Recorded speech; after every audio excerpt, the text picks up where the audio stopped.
Hello, everyone. Sufit here. I'm here today with Charles B. Ticker, estate mediator and the author of the popular book, Bobby Gets Bupkis, Navigating the Sibling Estate Fight. Welcome, Charles. Hi, Sophie. So I saw this article online. Actually, it wasn't really an article. It was one of those write-in for advice columns. And this young woman was writing in saying that her father had confided in her that she was the sole executrix of his estate, and that he had cut out her two siblings, and the siblings were, I think they had changed their names to disassociate themselves from the father, blah blah blah blah blah. And the elder sister didn't really feel that great about this, and was wondering, should she confront her father while he's alive and try to convince him to add the two sisters? Should she just, take the money herself and gift it to the sisters after? Now, I think this took place in a US context and we're in Canada, but what would you say about a situation like that? What should she do? Well, first of all, this is not that uncommon a scenario. We see this all the time. Look, I typically tell people, like, think twice before you even take on the role of an executor. So even in a family that gets along, it's a very demanding job. So in a situation like this, where you have two estranged siblings, who are likely to show up after dad's death and try to get a piece of the estate, uh, she's going to be facing a very difficult situation.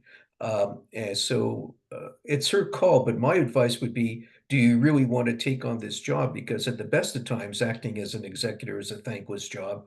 Do you really want this responsibility? And um, if she can't convince her dad to leave a gift to the other siblings, she might suggest her dad, I don't want to be the executor. Get a trust company, get someone else. I'm going to renounce. It's unlikely I'm going to want to do it. Okay, that's a good advice. It's a fairly modest estate from what I recall, so Mhm. I'm not sure that it Yeah, a might trust make that. company might not be interested then, yeah. Yeah, yeah. And the thing is, in this situation, she wants her siblings to partake, doesn't feel like she can convince the father.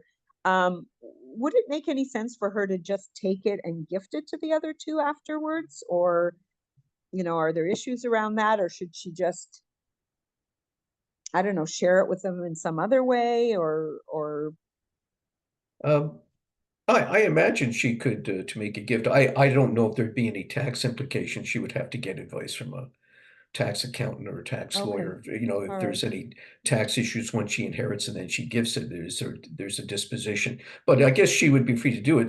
What I'm reading from this is that, well, the siblings who are estranged from dad, they may not be estranged from her, but typically in this No, they're not situation. estranged. No, in this situation, they're not estranged from her, I think. Okay, so that's Um, different from the scenarios we yeah, usually see at mediation where yeah. the family's totally estranged. And yeah, I think dad is putting the daughter in a very difficult position. And it certainly wouldn't hurt to have a chat with him and maybe even try getting some family counseling or family mediation to see if whatever issues are there can be sorted out. But you never know. Should she tell the other two siblings about this No, while dad is alive? I don't think so. I mean, wills don't speak. First of all, dad could change his mind at the last Right. minute and make a new will. So, because And get mad at her. a will doesn't speak until the person dies. So he could make a new will, and he went to her in confidence. So, no, I don't Right. think I would advise that. All right. But your best advice is don't accept the executor situation. No, I would decline the position in these circumstances. I think she's just going to bring a whole bunch of grief upon herself, fighting with these siblings who are going to be, watching every move she makes and challenge her in court. And uh, it's a modest estate. It's going to get eaten up in lawyers' costs. So yeah, All right. it's not a great situation.